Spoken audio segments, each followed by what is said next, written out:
Fajaria, cita-cita saya ingin menjadi dokter. Nama saya Dwi Nabila Oktavioni, cita-cita saya menjadi guru. Kami sekolah ingin menggapai cita-cita. Di sekolah yang rusak, plafon yang bocor, dinding kelas yang reot, dan pintu kelas yang tidak ada.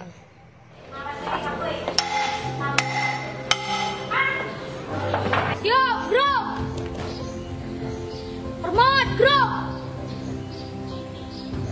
Go, bro!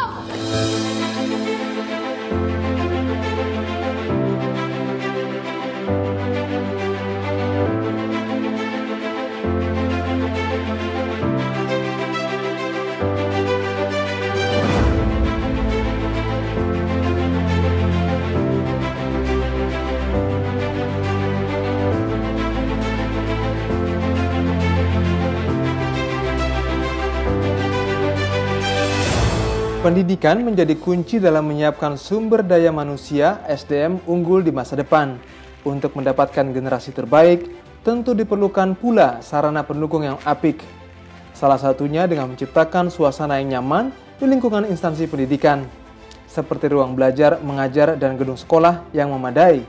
Mengacu pada Peraturan Presiden Perpres Nomor 43 Tahun 2019 tentang pembangunan, rehabilitasi, atau renovasi pasar rakyat, prasarana perguruan tinggi, dan satuan pendidikan dasar dan menengah, mengamanatkan kepada Kementerian Pekerjaan Umum dan Perumahan Rakyat (PUPR) untuk mengembangkan sarana dan prasarana pendidikan guna mendukung kualitas pendidikan yang baik, serta meningkatkan fungsi pasar dalam mendukung kegiatan ekonomi. Untuk melaksanakan tugas ini, Kementerian PUPR membentuk Pusat Pengembangan Sarana Prasarana Pendidikan, Olahraga dan Pasar atau PSPPOP di bawah Direktorat Jenderal Cipta Karya. Presiden menginstruksikan Kementerian PUPR untuk melakukan percepatan pembangunan dan rehabilitasi sebanyak 10.000 sekolah dan madrasah di seluruh Indonesia. Rehabilitasi sekolah dan madrasah bertujuan untuk mendukung fokus pemerintah dalam pengembangan sumber daya manusia yang unggul. Dari 10.453 sekolah dan 1.000 madrasah yang diserahkan kepada Kementerian PUPR, pada tahun 2019 kami menangani 1.679 sekolah dan 177 madrasah. Dan syukur alhamdulillah pada akhir 2019 telah diselesaikan 1.474 dan 145 madrasah. Selain sekolah, Kementerian PUPR juga melakukan pembangunan lanjutan untuk 41 perguruan tinggi negeri PTN dan 9 perguruan tinggi keagamaan Islam negeri PTKIN yang mangkrak pembangunannya. Pembangunan ditargetkan selesai pada pertengahan tahun 2020. Anggaran yang disiapkan sebesar 6,5 triliun rupiah. Terdapat beberapa kriteria untuk sekolah dan madrasah yang akan direhabilitasi Kementerian PUPR. Untuk 2 tahun mendatang, sekolah dan madrasah yang menjadi prioritas adalah yang berada di wilayah 3T, yakni terdepan, terluar, dan tertinggal.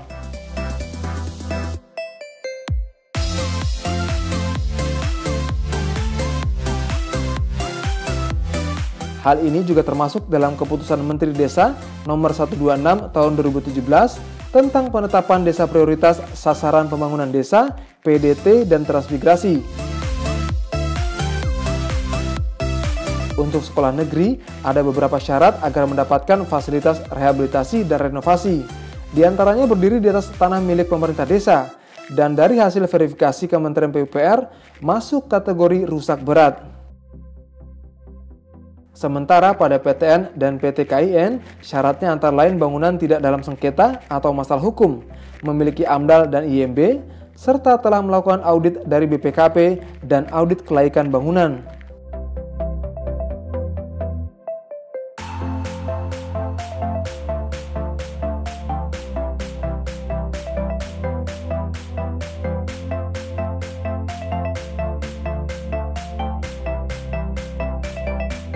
Kementerian PUPR pada 2019 juga merehabilitasi pasar. Kriteria pasar yang akan dikerjakan, yakni diutamakan 9 pasar yang mengalami bencana kebakaran, lahan milik Pemda, tidak dalam sengketa, dan bukan kategori pasar rakyat tipe A, B, C, dan D. Anggaran rekonstruksi sarana pendidikan, pasar, dan sarana olahraga di Kementerian PUPR pada 2019 adalah sebesar Rp6,5 triliun, di mana Rp3,8 triliun digunakan untuk rehabilitasi sekolah dan Rp769,1 miliar untuk madrasah.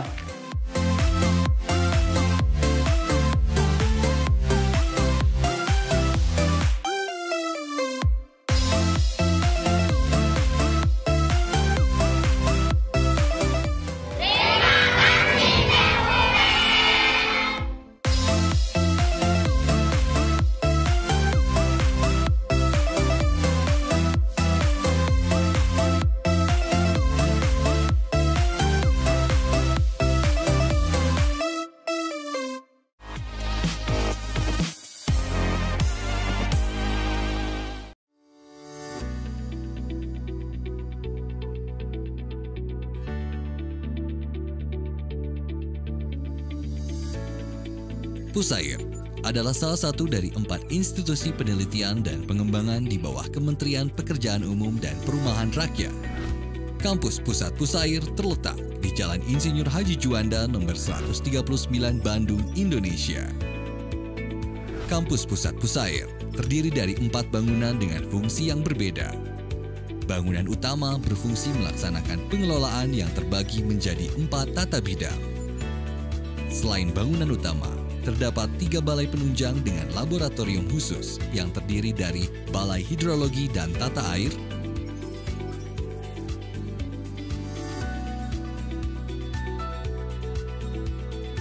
Balai Hidrolik dan Geoteknik,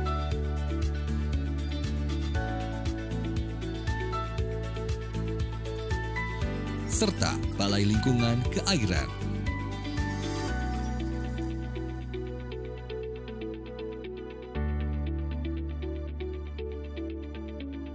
Selain di Bandung, Pusair juga memiliki 5 balai yang tersebar di seluruh Indonesia. Balai Litbang Pantai yang terletak di Buleleng,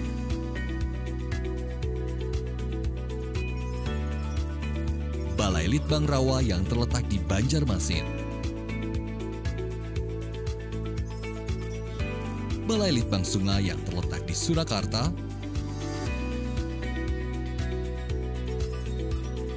Balai Litbang Sabo yang terletak di Yogyakarta,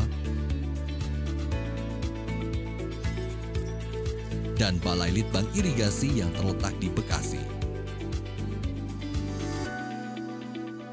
Tugas utama Pusair adalah melaksanakan penelitian dan pengembangan di bidang sumber daya air. Fungsi Pusair adalah melaksanakan implementasi teknologi, uji laboratorium dan lapangan, evaluasi, standar dan pedoman, kerjasama, dan pengelolaan dan edukasi. Pusair menghasilkan produk unggulan dalam bidang sumber daya air yang digunakan oleh pemerintah, perusahaan, dan masyarakat untuk meningkatkan kualitas hidup. Produk unggulan Pusair 2017 adalah cleaning saluran irigasi yang memberikan efisiensi terhadap saluran irigasi, Saboda Mikromodular yang mengurangi angkutan sedimen dari darat ke sungai, blok beton terkunci yang berfungsi sebagai pelindung struktur terhadap gerusan air. Pusair selalu berdedikasi sebagai pionir pembangunan sumber daya air untuk kesejahteraan bangsa Indonesia yang bersinergi dengan agenda prioritas Nawacita.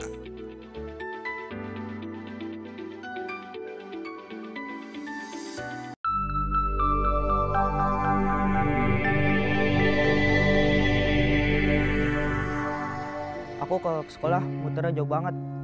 Pengennya sih dibuat jembatan, biar lebih dekat sekolahnya. Jakarta semakin banyak pembangunan, tapi sayang jalanan jadi macet. Kapan kelarnya?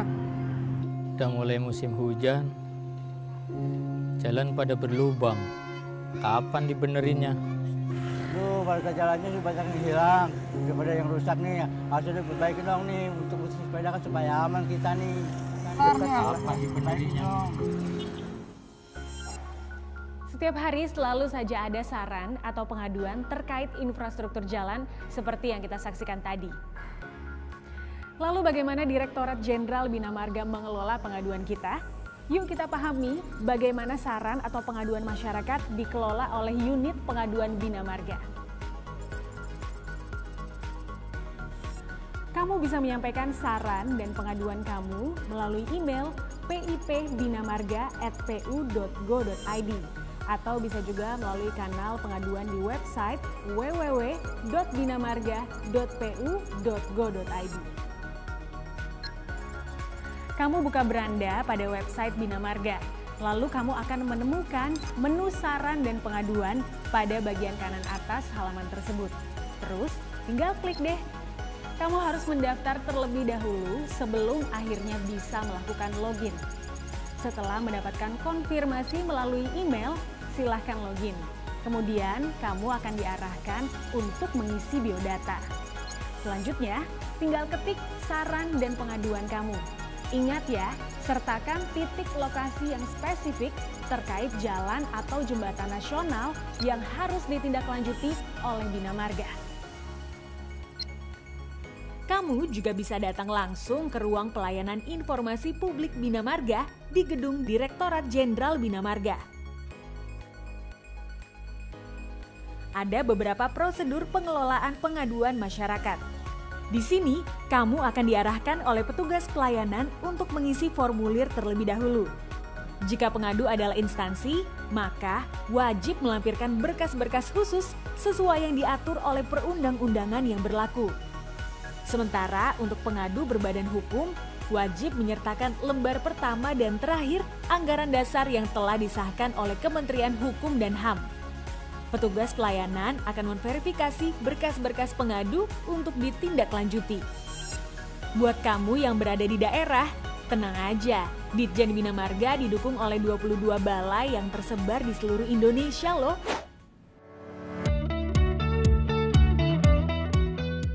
Setelah itu, aduan kamu akan ditindaklanjuti oleh unit kerja terkait di Direktorat Jenderal Bina Marga.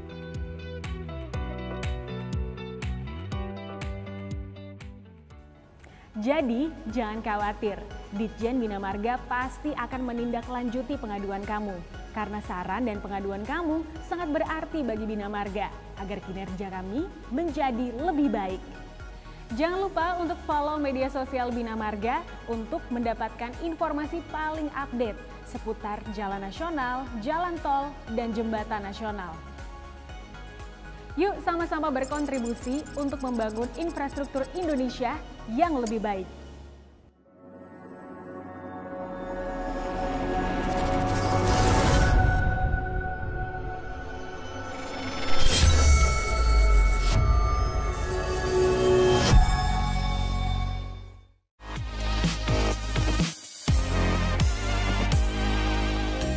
Sebelum direnovasi, sekolah ini terlihat kurang bagus. Rantainya kayak apa ya, cenderung ke bawah karena mungkin tanah rawa. Ada juga yang kayak nggak kedapatan kelas, jadi belajarnya di lapangan. Jadi itu sih yang kasihan. Dalam mendukung program pemerintah untuk menciptakan sumber daya manusia yang berkualitas, Kementerian Pekerjaan Umum dan Perumahan Rakyat (PUPR) mendapat tugas untuk merehabilitasi dan merenovasi sekolah madrasah, perguruan tinggi negeri (PTN), dan perguruan tinggi keagamaan Islam negeri (PTKIN). Salah satu sekolah yang mendapatkan program rehabilitasi yakni Madrasah Sanawiyah Negeri MTSN 3 Kota Pekanbaru. Setelah selesai direhabilitasi dan renovasi total, MTSN 3 Pekanbaru diresmikan langsung oleh Presiden Joko Widodo, didampingi Menteri PUPR Basuki Hadimulyono, Kepala Staf Kepresidenan, dan Gubernur Riau. Dengan mengucap Bismillahirrahmanirrahim dan mohon rahmat serta ridho Allah SWT, pada pagi hari ini saya resmikan rehabilitasi dan renovasi total Sekolah Madrasah Sanawiyah Negeri 3 Pekanbaru, Riau.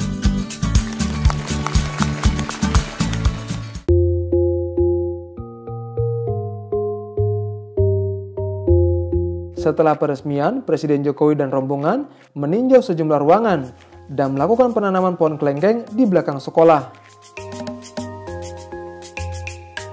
Rehabilitasi MTSN 3 Pekanbaru dilakukan Kementerian PUPR melalui Pusat Pengembangan Sarana Prasarana Pendidikan, Olahraga, dan Pasar atau PPSPPOP Ditjen Cipta Karya. Pekerjaan dilakukan pada Agustus hingga Desember 2019. Anggaran sebesar 13,9 miliar rupiah digunakan untuk merenovasi 13 ruang kelas belajar atau RKB, kamar mandi, lapangan olahraga, taman, koperasi, pagar sekolah, dan paving block.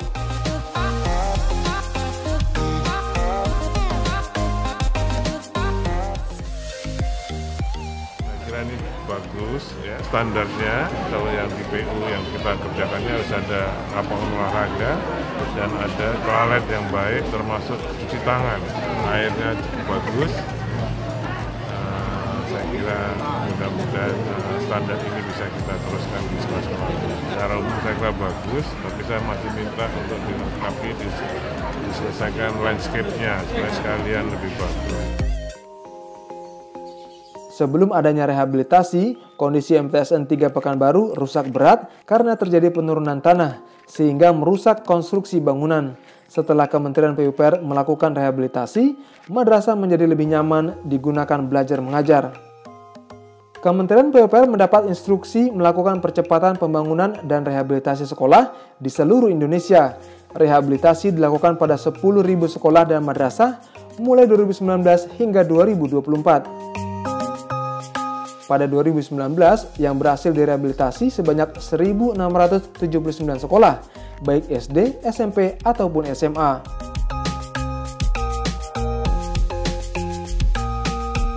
Juga 179 madrasah ibtidaiyah, sanawiyah, dan aliyah yang tersebar di seluruh Indonesia. Khusus di Provinsi Riau, untuk tahun anggaran 2019 telah dilaksanakan rehabilitasi dan renovasi sebanyak 127 sekolah. Di antaranya 2 madrasah dan 1 PTN di 12 kabupaten atau kota dengan alokasi anggaran sebesar 355 miliar rupiah.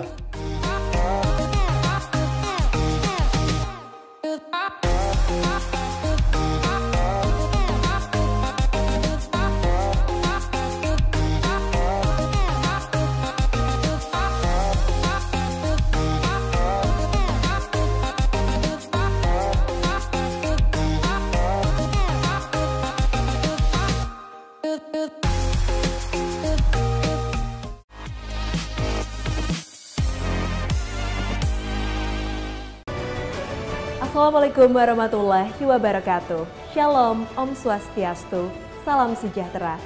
Selamat datang di Pusat Penelitian dan Pengembangan Jalan dan Jembatan, Pusjatan. Kampus utama Pusjatan terletak di Jalan Abdul Haris Nasution nomor 264 Bandung. Secara organisasi, Pusjatan merupakan salah satu dari 4 puslitbang yang berada di bawah Badan Penelitian dan Pengembangan Balitbang Kementerian Pekerjaan Umum dan Perumahan Rakyat. Di kampus ini, Pusjatan didukung oleh 4 bidang dan bagian, yaitu bidang program dan evaluasi, bidang sumber daya kelitbangan, bidang standarisasi dan kerjasama, serta bagian keuangan dan umum. Pusjatan menyelenggarakan penelitian dan pengembangan teknologi di bidang jalan dan jembatan yang tepat guna untuk meningkatkan pelayanan iptek dan memecahkan permasalahan di bidang jalan dan jembatan. Di lokasi yang sama, Pusjatan didukung oleh 4 balai litbang. Balai Litbang Perkerasan Jalan ditujukan untuk dapat mempersiapkan teknologi perkerasan jalan yang lebih efisien dan berdaya tahan tinggi. Dalam kegiatannya mengupayakan aplikasinya dengan memaksimalkan material lokal, sehingga memungkinkan teknologi perkerasan tersebut dapat dibangun dan mudah diaplikasikan di seluruh Indonesia.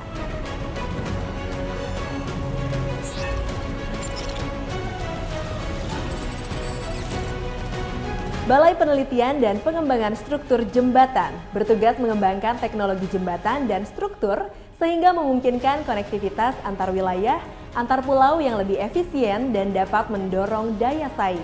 Salah satu tujuan Balai Penelitian dan Pengembangan Struktur Jembatan adalah menerapkan nasionalisasi teknologi dan material sehingga dapat terciptanya produksi jembatan di Indonesia dengan durabilitas yang tinggi.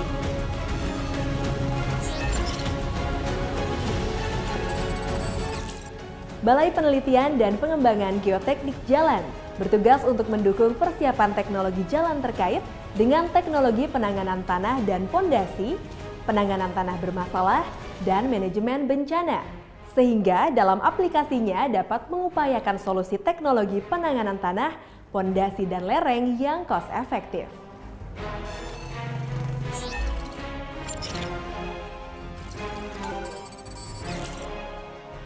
Balai Penelitian dan Pengembangan Sistem dan Teknik Lalu Lintas bertugas untuk mempersiapkan serta mendukung pengembangan teknologi jalan dan jembatan terkait dengan pengembangan metode teknologinya serta standar-standar yang digunakan untuk mengumpulkan data lalu lintas baik pada saat perencanaan konstruksi maupun saat operasional jalan dan jembatan.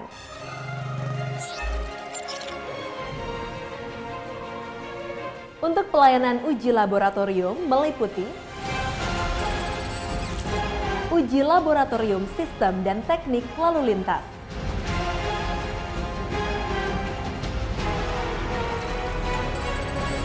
laboratorium struktur jembatan,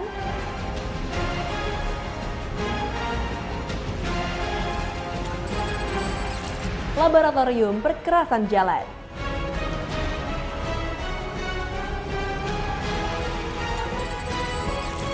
dan laboratorium geoteknik jalan.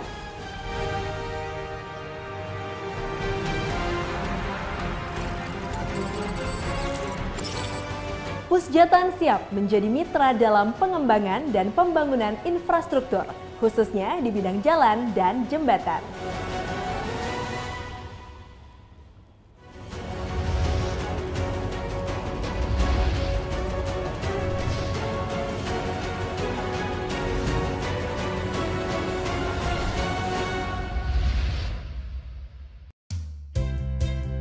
PKPT mempunyai tugas melaksanakan penelitian dan pengembangan, pengkajian kebijakan dan strategi pengembangan infrastruktur, serta penerapan teknologi hasil penelitian dan pengembangan bidang pekerjaan umum dan perumahan rakyat (PUPR). Pusat Penelitian dan Pengembangan Kebijakan dan Penerapan Teknologi dikepalai oleh Kepala Puslitbang Kebijakan dan Penerapan Teknologi, dibantu oleh Kepala Subbagian Tata Usaha, Kepala Bidang Program dan Evaluasi, Kepala Bidang Sumber Daya Kelitbangan, Kepala Bidang Kajian Kebijakan dan Kerjasama, serta Balai Litbang Penerapan Teknologi Sumber Daya Air, Balai Litbang Penerapan Teknologi Permukiman, dan Balai Litbang Penerapan Teknologi Jalan dan Jembatan. PKPT berfungsi sebagai pendukung akselerasi pembangunan infrastruktur PUPR secara komprehensif dan terintegrasi dengan sektor-sektor di lingkungan Kementerian PUPR melalui penerapan teknologi dari hasil penelitian dan pengembangan Litbang yang lebih kreatif dan inovatif. Dengan adanya PKPT, hasil Litbang menjadi lebih utuh dan terpadu, serta mengarah kepada rekomendasi kebijakan penyelenggara infrastruktur, yaitu terbukti secara ilmiah, layak dari sisi ekonomi, mampu diterima masyarakat, serta yang tak kalah penting yaitu ramah lingkungan. Untuk memudahkan penerapan teknologi serta koordinasi dengan stakeholder terkait, PKPT menyusun proses yang dimulai dari prototipe teknologi hasil Litbang oleh masing-masing Litbang terkait, yang kemudian dilakukan pengkajian dan penerapan teknologi oleh balai-balai di lingkungan PKPT, hingga tercipta kerjasama dengan aplikator yang didukung dengan perlindungan hak kekayaan intelektual dalam bentuk paten ataupun hak cipta. Proses bisnis penyusunan rekomendasi kebijakan yang dilakukan PKPT dimulai dari menjawab isu dan permasalahan yang ada. Selanjutnya dianalisis menggunakan metode penelitian yang tepat. Dan pada akhirnya menghasilkan rekomendasi kebijakan yang dibutuhkan pimpinan dalam pengambilan keputusan. Keberhasilan dari penelitian tak lepas dari sumber daya manusia yang kami miliki. PKPT didukung oleh SDM yang terdiri dari para peneliti handal, perekayasa, dan jabatan fungsional lainnya. PKPT memiliki sedikitnya 17 bidang kepakaran: arsitektur, antropologi, pengkajian dampak sosial dan evaluasi program, teknik lingkungan, perencanaan dan kebijakan sosial, ekonomi lingkungan, studi perkotaan dan regional, kebijakan publik, studi kemasyarakatan lainnya, ilmu kebijakan, sosiologi, kebijakan dan administrasi, teknologi dan manajemen lingkungan, ekonomi terapan, dan teknologi konstruksi. Di tingkat manajemen, PKPT didukung oleh para pejabat struktural yang kompeten dan profesional di bidangnya.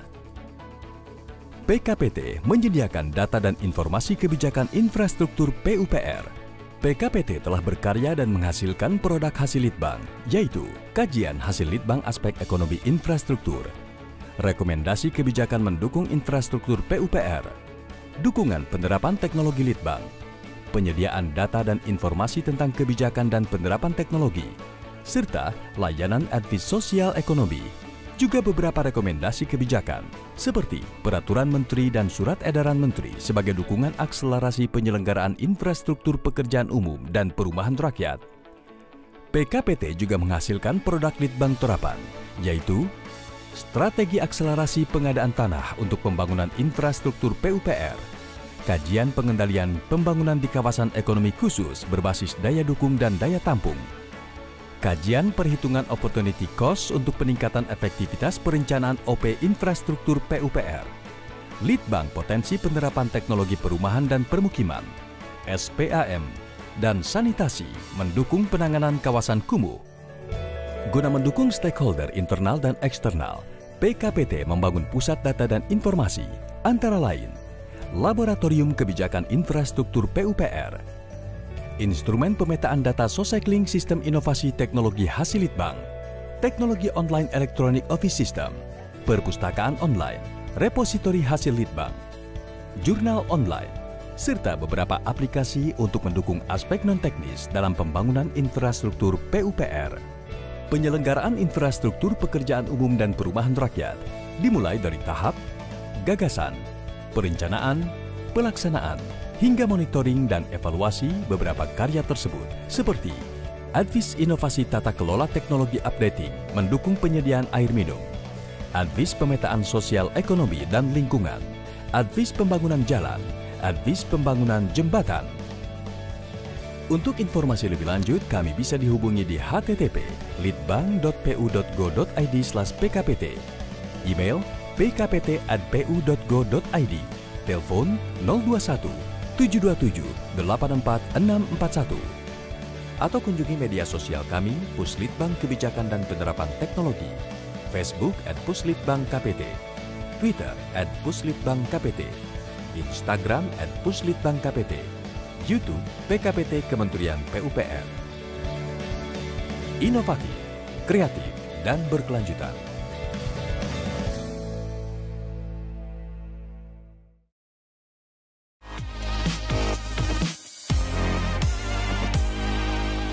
Kami sekolah ingin menggapai cita-cita. Di sekolah yang rusak, plafon yang bocor, dinding kelas yang reot, dan pintu kelas yang tidak ada.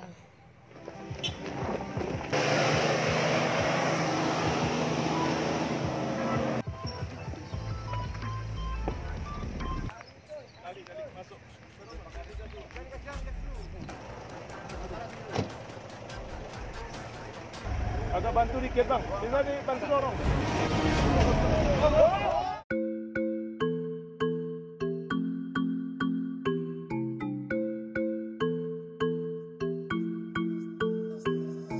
Renovasi total dilakukan pada madrasah penerima program rehabilitasi di Provinsi Bengkulu. Sebelumnya sekolah ini sebelum dibangun merupakan sekolah yang bangunannya tidak terlalu bagus dan anak-anak juga mungkin belajarnya kurang nyaman. Kementerian Pekerjaan Umum dan Perumahan Rakyat PUPR melalui Pusat Pengembangan Sarana Prasarana Pendidikan, Olahraga dan Pasar PSPPOP, Direktorat Cipta Karya, mempercepat pembangunan dan rehabilitasi 10.000 sekolah dan madrasah di seluruh Indonesia. Di Provinsi Bengkulu, pekerjaan pembangunan dimulai pada 10 Juli 2019 dan selesai pada 30 Desember 2019.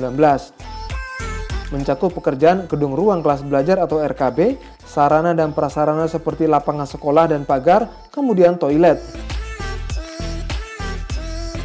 Kami sekarang lebih bersemangat mengajar, anak-anak juga lebih semangat belajar. Rehabilitasi dan renovasi dilakukan pada 35 sekolah, tersebar di Provinsi Bengkulu, yakni Bengkulu Utara dan Kabupaten Rejang Lebong, terdapat 6 sekolah dengan anggaran 12 miliar rupiah. Dikerjakan PT Serumpun Makmur Anugerah Sentosa. Di Kabupaten Kaur, Kabupaten Seluma, dan Bengkulu Selatan, terdapat 25 sekolah dengan anggaran 44 miliar rupiah. Dikerjakan kontraktor PT Andika Persaktian Abadi. Kemudian renovasi sarana dan prasarana madrasah di Kabupaten Bengkulu Selatan, Kabupaten Rajang Lebong, dan Kabupaten Kepahyangan. Terdapat 4 madrasah dengan anggaran 14 miliar rupiah. Dikerjakan kontraktor PT Jasa Cerah Mentari. Sekolah kami rusak, sekarang sudah bagus. Dulu sekolah kami buruk, sekarang bagus. Dan dulu tembok-temboknya mungkin catnya itu sudah pudar, sekarang sudah lebih baik. Terima kasih Kementerian PUPR, kami semakin giat belajar.